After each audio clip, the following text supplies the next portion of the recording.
back to another lively conversation here on Effective Living with Coach Ricardo Miller. This morning, I made a commitment that I was going to bring some highlight to this weekend, in that of it being Father's Day weekend. I think this is a weekend that doesn't get a lot of attention like some other weekends. Well, here's the deal. I have found some of the best example of fatherhood and manhood to join me in a talk, in a series of talks. And I've been wanting to do a talk with this brother for a while. And so we're both in this great state of Texas, both from the Bahamas. I want to welcome to Effective Living, Dr. Kevin Storr. How are you doing, sir? Man, I'm doing great, Ricardo. It's nice to be here with you.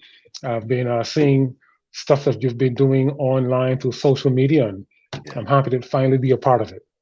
Man, listen, we're going to have a great time. A lot of people, Kevin, I'm going to say Dr. Kevin because you're Dr. Kevin Storr. I'm going to call you Dr. Kevin. There are a lot of people who this weekend they're preparing, if not already fully engaged in the concept of the celebration and recognition of Father's Day. Before we go there, can you give our viewing audience just a little bit of cap on who is Dr. Kevin Storr? Well, like I like to tell people that I was known as Kevin before I was known as Doctor. That's what my mother named me. Yes. So just like you, I am from the great, great, great, great country of the Bahamas Yeah. by way of New Providence, Yeah. Camp Road, born and raised. Camp Road, born and raised. And so grew up there, came over to actually to Houston Okay. as an undergraduate for studies, studied physics, computer science, went to the Florida State University, go Seminoles, and got a PhD and a master's and PhD in physics. I've pastored for about 10 years. That was a bit ago when I lived in Florida. Yeah. Married, four children. Right now, living in Houston, Texas. Yeah. Um, love fishing. It's Yeah. one of those things I picked up after I moved over here. Okay. Right, and then when you Yeah. go home now, you just the beach looks so much more different now. Yes. And so I've written a few books. I'm in charge of the physics department at my university. I write grants. I have a physics lab, do research, and all that wonderful kind of stuff. So that's me in a nutshell. Let me dive in. I notice every time you go back home, which is the Bahamas, you're on a boat. You're on a boat. I was like, I wonder if he has a boat in the Bahamas. I wonder if he. I don't have a boat in the Bahamas, but I remember something Pastor Miles said a long, long, long time ago. Yeah. And when he was talking about, during the talk of prosperity and that type of stuff, Yeah. and he told us, and I'm gonna have to paraphrase. He said that we don't need to have everything. We just need to have access to it. So so I don't have a boat, but I have a few friends at home whereby I can text them and say, "Hey, I'm Yeah. coming home next week," and they'll say, "Hey, you want to go out?" And so they'll take me out. Yes. I'll take care of the gas and so forth. But then I have a couple of good friends who provide access for me, and that's just as good as owning a boat. Most certainly. I totally agree with you. And I have some of those access, similar friends. And so Yeah. I'm preparing to go back to the Bahamas real soon. And I'm going to be capitalizing on some of those type of experiences as well. Man, your love for education. I didn't know you were from Camp Road. I have a lot of friends in Camp Road. As a matter of fact, I packed groceries at City Market back in the day, and Yeah. got robbed from a number of boys having lived in Camp Road, but I wasn't from Camp Road and had to carry Yeah. groceries into Camp Road to Camp get Road. my stuff. And so your love for education, and a lot of people be like a PhD coming out of Camp Road. Talk about that whole dynamics. Yeah, so growing up in Kempro, I mean, that was the life that you knew, Yeah. and but it's one whereby, when I look back on it, I would not trade that experience at all. So I went to Uriah McPhee Primary. So some of those from Kempro, they know about Uriah McPhee. Uh-huh. Um, At one point, I used to attend the church right next to where we lived. It's called Kemp Road Union Baptist Church now, but Uh-huh. the original name was Salem Union Okay. Baptist Church. Okay. And because there was another church named Salem that was more older, they ended up changing the name of that. Okay. And so I attended there for a while. Then we used to go to Golden Gates Assembly. But Yeah. then Kemp Road, when I graduated, finished Uriah Maxey, Yeah. normally there were two schools that they sent you to. Yeah. Either you went to C.I. Gibson or you Authority. went to L. Okay. No, Yeah. or you went to L. Uh-huh. And so I got sent to L. And man, I thought that was going to be the worst thing in the world because I didn't want to go. I was crying. Some of my close friends went to C.I. Gibson. Yeah. But when I was there, and and this will actually kind of lead into what we're talking about right now, there was a Yeah. principal there by the name of Mr. Richard Adderley, Uh-huh. and Richard Adderley at the time, he really took an interest in students, and he took an interest in me, Right. and so he noted that things weren't, we didn't have much per se as far as a lot of the major trappings, but he provided that for me. The teachers really helped me.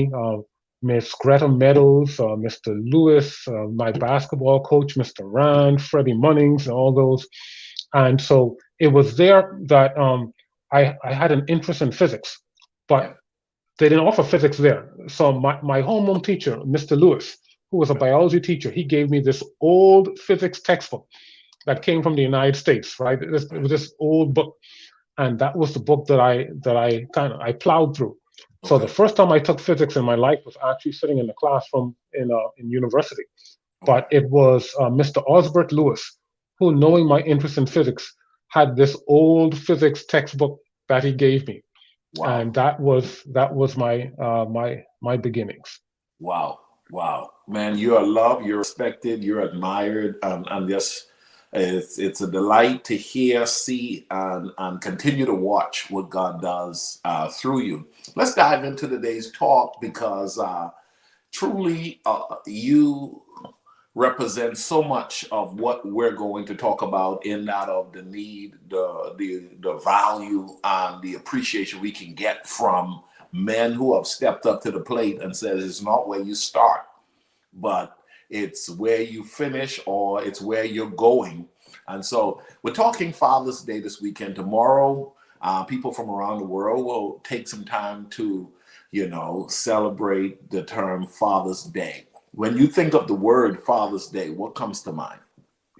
So, of course, one of the first things you think of is Mother's Day, right? So it becomes now the day that's set aside for fathers. Yeah. And even though the day was set aside, much further later than Mother's Day, and but the thing I think about is that it's something that growing up, and of course, you and I coming from the Bahamas and being taught by Pastor Miles, Yep. that the emphasis of fathers for me really became ingrained from really attending Bahamas Faith Ministries. Yep. And Pastor Miles, several times he taught on the purpose of fathers, and he Yep. told us that the word fathers from the Greek word abba, pater, Yep. which means source of, Yep. and so that fathers, we should be the source Yep. for things. And so when it comes to Father's Day, often when of course, we celebrate our mothers, and rightfully so, one of the things that when it comes to about fathers is that as we know, like, it doesn't seem to have that same level on a scale, right? Yeah. Right. And perhaps it's because the real individuals who are responsible for displaying the value of Father's Day are not the ones who have the mass production of it. And what I mean by that is this. It's been commercialized in terms of Mother's Day and such, and many other holidays. So therefore, the cards are going to be there, the flowers, and so forth. And but in point of fact, if the individuals who purchase those things decide not to purchase it, there'll be a lesser emphasis. Yeah. So for Father's Day, it shows that for us, that we as individuals who are children, we are the ones who have to put the emphasis on Father's Day, and it's not so much that how much the environment uh, Yeah. displays Father's Day, but rather how we display Father's Day towards Yeah. our fathers. In my case, my father has passed, but I have individuals who have been equally important in my life, Yeah. as older men, to help mold me and make me the person that I am today. And so when I think about Father's Day, I think about individuals making sure that the fathers in their life, whether they are paternal, whether they are adopted, Yeah. by coaching, by influence, that you let them know the value that they have in your life.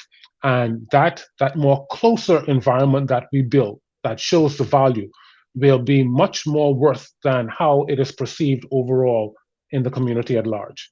Wow, so well stated. Let's talk about then the importance of Father's Day. Let's dive into that.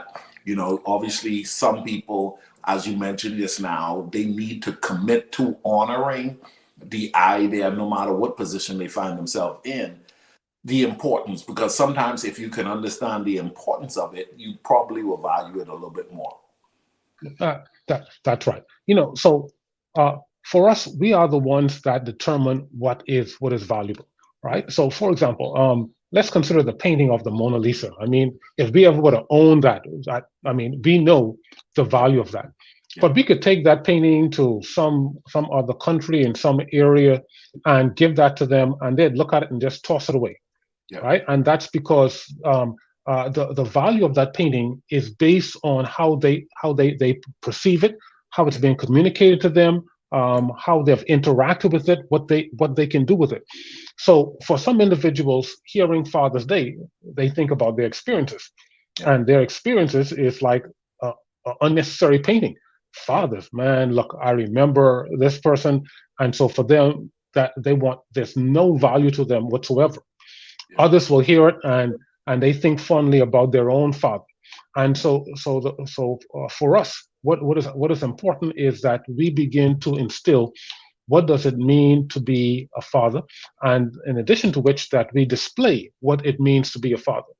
One of the things I remember fondly is that my son, that when he was younger, and I would say take him to a baseball game or yeah, Rockets game or the monster truck rallies we used to go to every year, he would always ask me, Dad, can I bring my friend?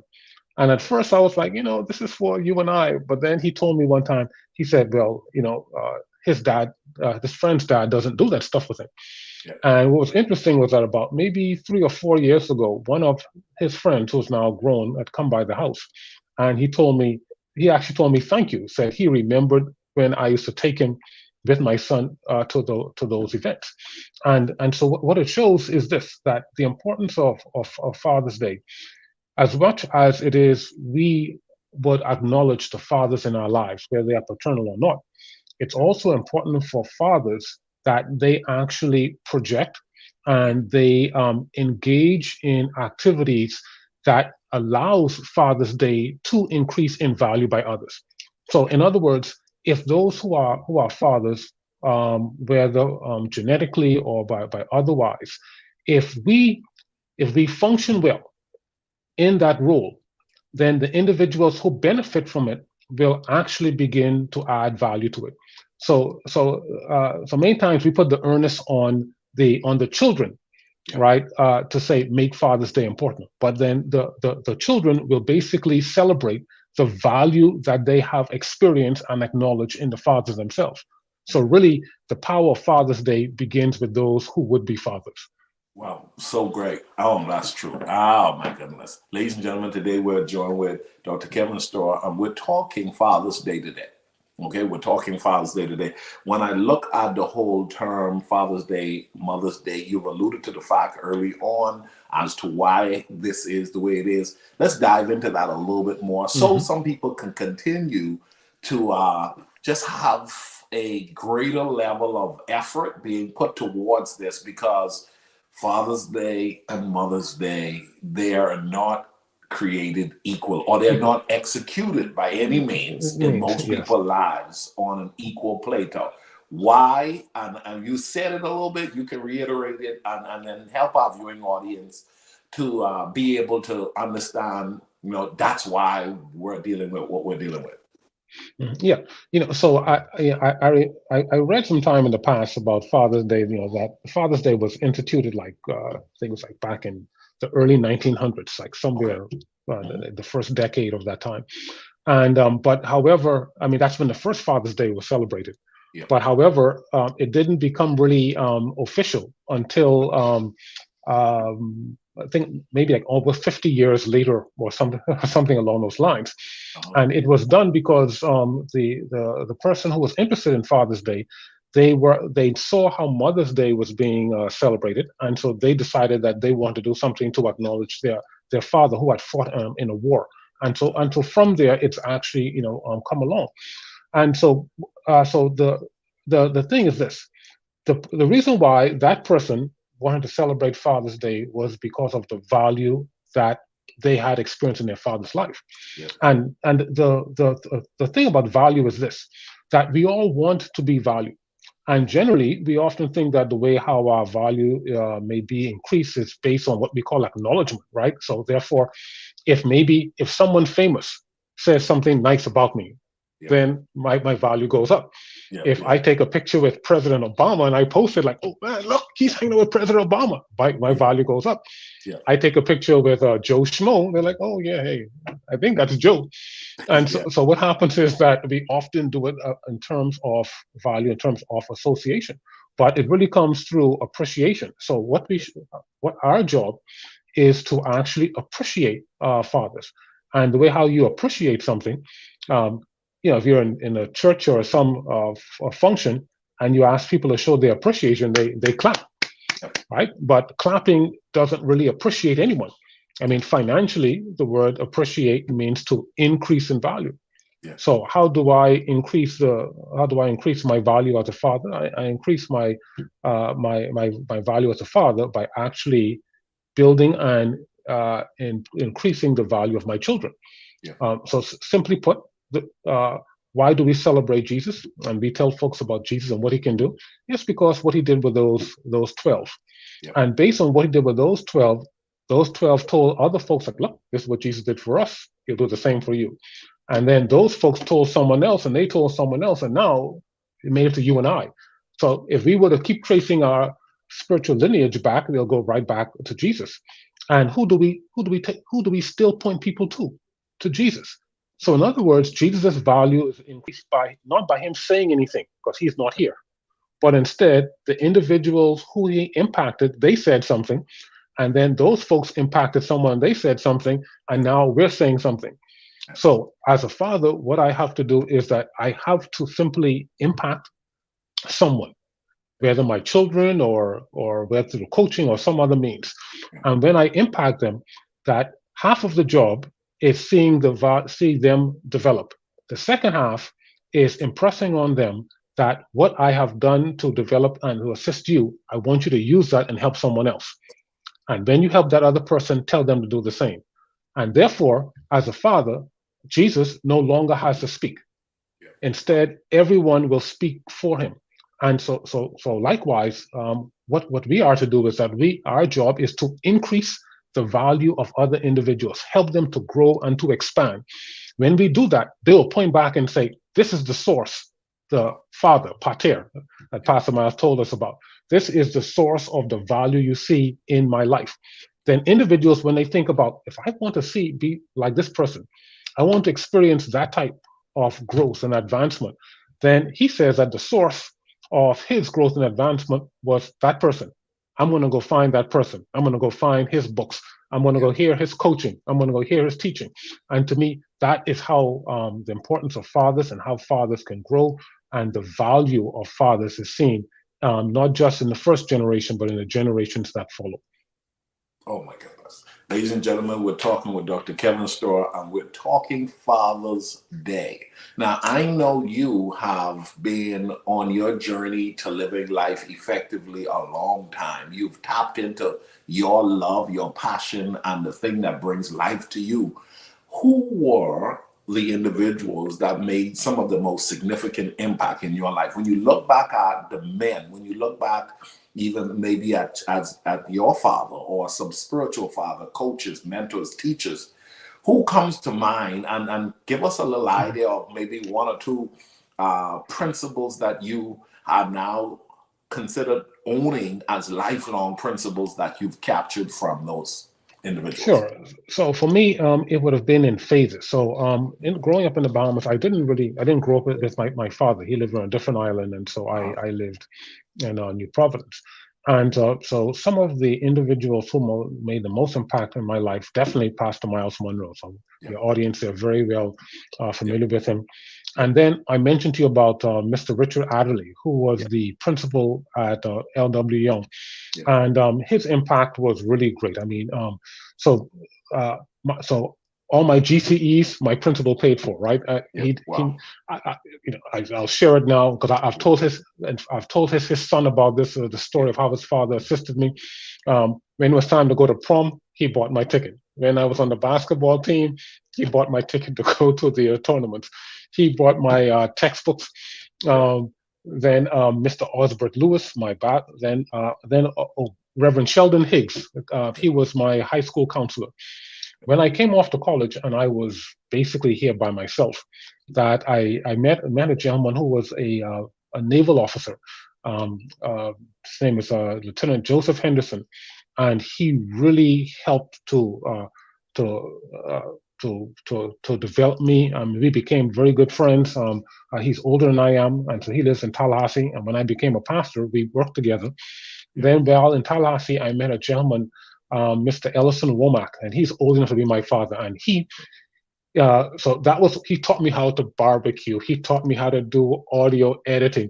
We used to sit down and talk about life, and he did that stuff that it was amazing, right? At that point, like I'm in my late 20s, early 30s, and sitting with him, I felt almost like a boy sitting, with your dad, Yeah. and the stuff that I learned from him, I will always cherish. He passed about 2 years ago, and so the principles that are most effective for me is this: that the importance of the influence of a father in the life of an individual, that we should be the biggest cheerleaders. Hearing from your father that, you know what, if I say him hard now, but you can do it. You got Yeah. slapped around, and sometimes the mom might be more sympathetic to the feeling of getting slapped around, the pain. The dad would be like, you know what, you need that slapping. Yeah. Right? That'll build some character in you. Yeah. It is that the the value of that real talk and love that comes from a man that can help to shape our mindset, that can shape the trajectory of our lives. And then finally, I think of what Pastor Miles told us, that fathers, that we are the source of, and he would say source of blank. You're right. You fill it in, right? Yeah. And so we should be the source of protection, the source of love. Not, and of course, I'm not saying that mothers cannot do the same, Right. but the whole idea is that providing that nurturing environment, that safety net, those boundaries, so that when the time comes, that one can just open up and just let the children go free, and Yeah. to some degree that they are well prepared, and what decisions they make, what they have learned, that part will be up to them. Wow. You said something at the early part when you started to break down some of the more and some of the most influential voices in your life over the years. I have this statement in my book. I said, I am the collective contribution of a lot of incredible people who have made me who I am today. Mm. And Yeah. when you were saying that, I was like, oh my goodness, he is quite, because a lot of people don't realize, Dr. Kevin, is that, someone's assigned to help you. Yeah. And as you've been clearly showing an example of when God have a calling on your life, when there's purpose within you that has to be maximized, someone will favor you, even if your house don't have it. It will be a principal. It can, it's an instructor. It's a coach. Somebody favored you and help you navigate this journey to being who you are. And I want to salute you even for having taken the time to recall those and remember those. I think that is super, super, super important. Let's go ahead and let's talk about this. You're muted now, but it says, what's this? I want to ask you this question. Who, when you look back, what do you wish someone had told you? what would come to mind when you think, boy, I wish someone had told me this from a man, though? And I, even though I know you've had some incredible influences in your life, what were some of the things you still had to learn for yourself that you wish someone had told you?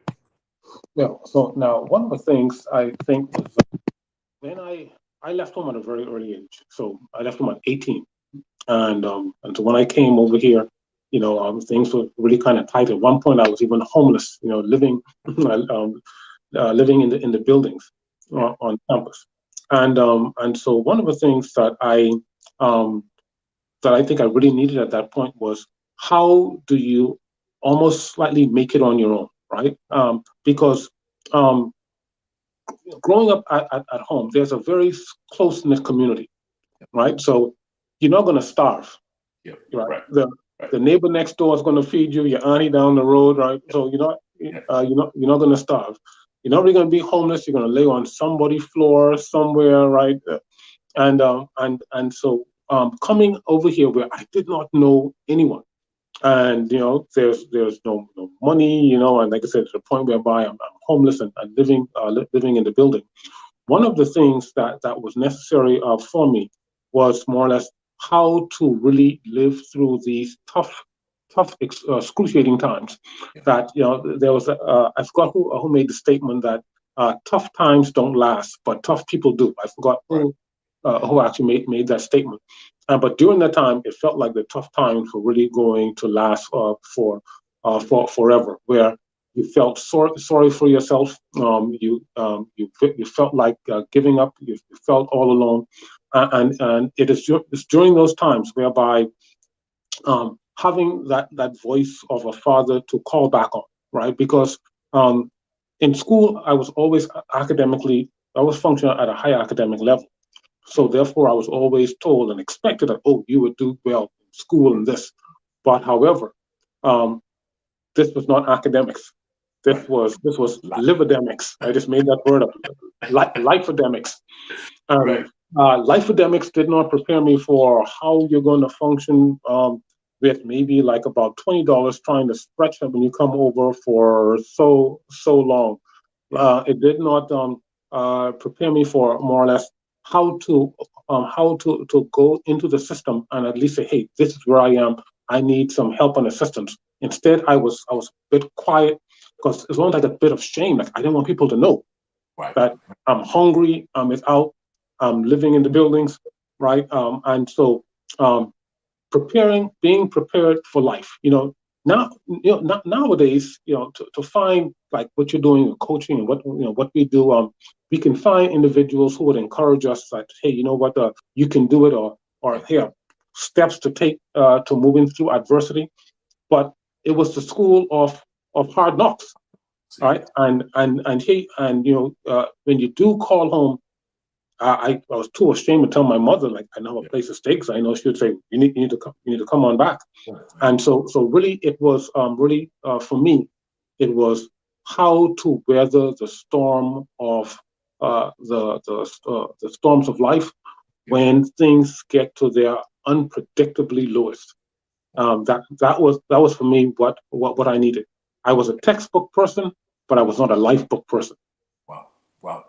Textbook person and not a life book person. You said Yeah. something else. The Bible talks about it, said, and when the storm comes. A lot of people don't even preach that. It didn't say if the storm comes. When it comes, it's coming. Yeah, hurricane season is coming. These seasons of our lives. Thank you for sharing that with our viewing audience. Listen, we're about to bring our talk to a close. We're gonna have to do this again. I pray that your schedule will permit us to have a really more in-depth talk on a number of things that I feel as though we may want to address. That what you learned back home versus what you learned here, that somebody back home can appreciate, Yeah. be it that we've been on both sides of the fence. But before we close out, there are men that are preparing to celebrate. There are men who will have some time to reflect. There are individuals who won't be calling their father in their life who should have been Yeah. probably given some form of attention. What's your closing thoughts? What would you say to our viewing audience as we get ready to close out our talk? So my closing thoughts would be so first for the men who are going to be having Father's Day celebrated for them. that I want you to remember that as much as you're going to take advantage and really enjoy tomorrow and what is going to be done for you. I want you to think about that as much as that one day is set aside for Father's Day to be recognized, that the remaining 364 days are set aside for you to determine the value of what Father's Day will look like next year. So, so even though things may not have gone really well in terms of how you may function and such, that now starting today, you have basically a year to turn it around, so that whoever's in your life next year, when they do a reflection, they can see some potential change. For those who have had maybe bad experiences when it comes to fathers, I mean, so there are many individuals out there where they were abandoned by their fathers, mistreated and such, that the sometimes it can feel like you've been robbed, especially if you are around others and you hear them talking very glowingly about their father. And the first thing I would say is this: that let that be something that moves in you, that says that even though this is what you experience, that you will not allow that experience to pass through you, whereby your offspring or those who interact with you will have the same thing to say. Let it actually stop with you. That even though the experiences have not been the best in the world, the change that can be made cannot be made anymore by the father that you may have had or did not have. They may no longer be here or not around. But however, the change that can be made is the one that you will make, that says that what started with you, that it stops here. It does not go any further.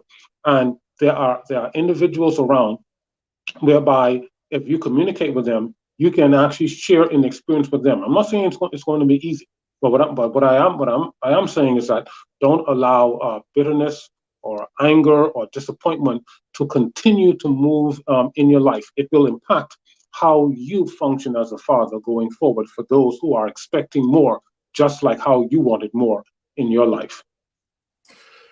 Wow, Dr. Kevin Storr, this was such a great session. This was my last session for today. I had a number of talks today, and I just wanted to give some attention to the whole concept of Father's Day, be that we have this day. So many people view it as a day that's not being recognized on the same level as Mother's Day. You closed us out and really brought home the concept of value. Tell us about your book or books. Tell us about how persons can actually get a hold of your book. I need to get a hold. I think there's one specific book I have not read, but heard a lot about. Tell us about your books. Okay, sure. So I've written a few books, but the most recent one, which is that I've published, a few that are also waiting to come out, is The Pursuit of Kingdom Value.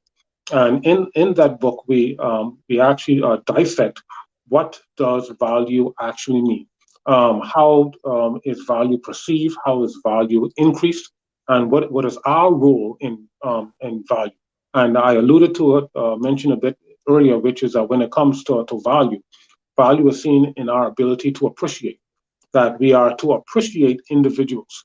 That if I appreciate your value, if I increase your value, you will speak on my behalf. And that was all based on briefly. I was watching a program where they had Bill Gates and Warren Buffett on, and they asked Warren Buffett who was the most influential person in his life, and he said his father, who taught him about business, and Professor Mr. Deming, who taught him about finances. And immediately I went to the internet to look up who this guy was, Yeah. and then that's when it struck me.